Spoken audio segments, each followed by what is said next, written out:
Hello, Gene the OK Boomer here. Welcome to today's vlog. Today I'm going to have a very easy vlog, at least as far as speaking, because I'm not going to be speaking very much. Just a short introduction to some videos that you have to see. Maybe you've already seen some of them. This really surprised me, but it has to do with the Russian invasion of Ukraine. Well, first of all, it looks like the Russians are having a harder time than I would have expected. Well, in a way I didn't, because first of all, World War II, of course, the Russians defeated the Germans in the East, and we defeated them in the West, of course, but in the East, a big key to the Russian victory was the Russian winter and the Russian geography, just the size of the country, and the scorched earth policy, if you don't know what that was, or the scorched earth strategy. It was simply burning all their fields. A lot of Russians went hungry, but the whole idea was that as the Germans advanced into Russia, their supply lines got very, very long, extending back to Germany. The expectation was to live off the land, to confiscate crops and food and so on and so forth. But the Russians burnt all their fields, so the Germans did not have a local source of food. So as their lines got longer, the Russians were able to attack the line, behind the Germans. They were able to attack their supply lines. The point I'm getting at is, as a general said, a retired general, one of these talking heads commenting on the war against Ukraine, said the Russians are not 10 feet tall. I don't think they're that good, to put it mildly. I don't think the Russian army is that good. Not as good as ours. I think what they have going for them, as far as Russia is concerned, as I said, the weather, the geography, and their sheer numbers. That's what's going on in Ukraine.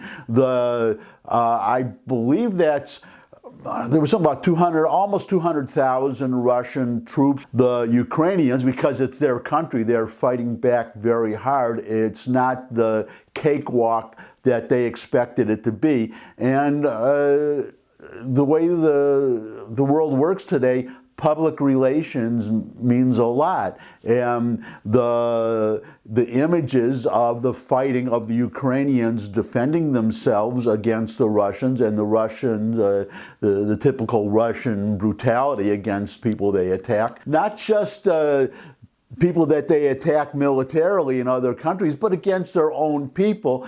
You would have expected things to be different now that the Soviet Union has fallen and Russia is, it's ostensibly, quote unquote, my little scare quotes here, democracy, but a lot of journalists somehow end up dead in Russia, and people have been poisoned.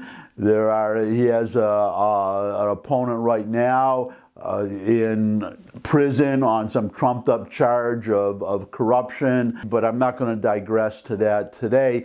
The main thing is that in spite of all this, he is encountering resistance, but in one place where I hadn't expected it, which is within Russia itself. There have been a number of anti-war demonstrations in Russia.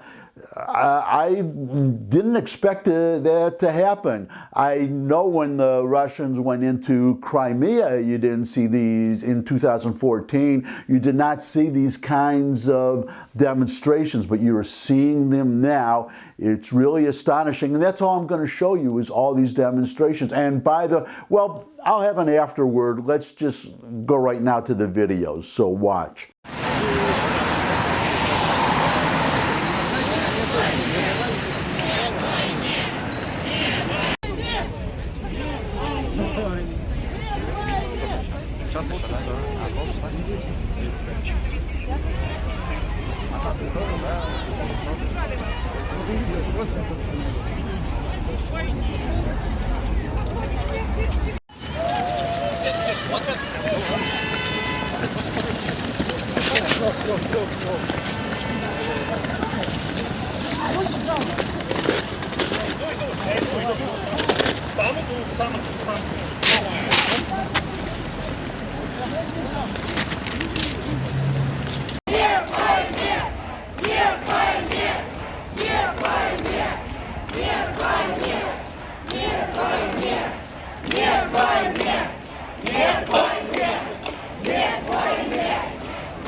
Лёг, руки пойду! Ладно, я тебе... Лежать, я сказал, лёг! Лежать! Нет войне! Нет войне! Нет войне! Нет войне! Нет войне! Нет войне! Нет войне! Нет войне! As I said, I did not expect to see what you just saw, these demonstrations. And as I'm recording this, I'm recording it on Friday. You're seeing it on Monday. More demonstrations are planned. It looks like this time a large segment of the Russian people are not behind Putin. This is Putin's personal project. He wants to be the next Peter the Great. He's turning out to be Ivan the Terrible. But this is not the day for a history lesson. The point is also, as you saw in a couple of those videos, the police are being very brutal to some of these demonstrators, but they're still demonstrating. So it's going to be very interesting to see what happens going forward. Also, the president, Zelensky of Ukraine, they're already passing out AK-47s to civilians. I think 18,000 have been passed out as of the time I'm recording this, and I'm sure more will be passed out to civilians to resist in the streets, and they are being, Zelensky is urging them to make Molotov cocktails, which if you throw them at the soldiers gathered on the street, that can do a lot of damage. And I also understand from an authoritative source that as I'm recording this, 400 Russians have been killed. So that means 400 body bags going back into Russia. And that's what the Ukrainians are going to have to do. It's going to take some time to get the Russians out. I don't think the economic sanctions are going to do much. But the news of, and I don't think the Russian media or Putin will be able to suppress this news, these body bags coming back. I mean, it was the USSR when the body bags were coming back from Afghanistan, and we saw how that worked out. So I really, well, I'm sure we all do. We feel for the Ukrainian people, especially with our horrible administration that did not supply them with the weapons. I think, well, some Javelin anti-tank weapons, but those came from Trump, when Trump was president. I don't see Biden doing anything to help them militarily. And I could theorize, can't prove it, but I suspect that he's the big guy who got 10% of Hunter Biden's deals with Communist Party connected companies in China. The Chinese have something on him. I firmly believe that, and because Russia is allying with the Chinese, that Russia, through China has something on Biden. Plus, you have to remember, maybe you saw those photos of Hunter Biden with a Russian prostitute, and I believe it was even in Moscow, but I don't know where in Russia.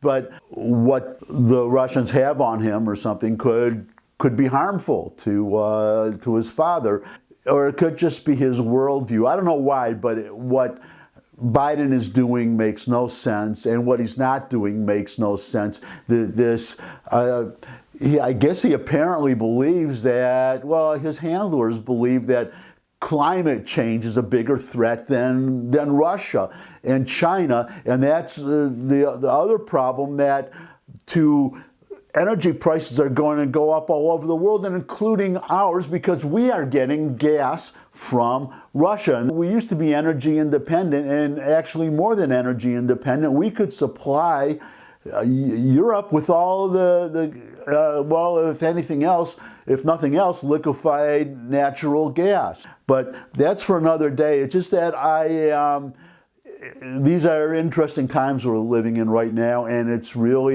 just another way that the world is suffering because of this president that we have, who is just totally incompetent. And I don't know how much of it is his worldview. I think a lot of it is. A lot of it is because he's just a hack. Also, he has dementia.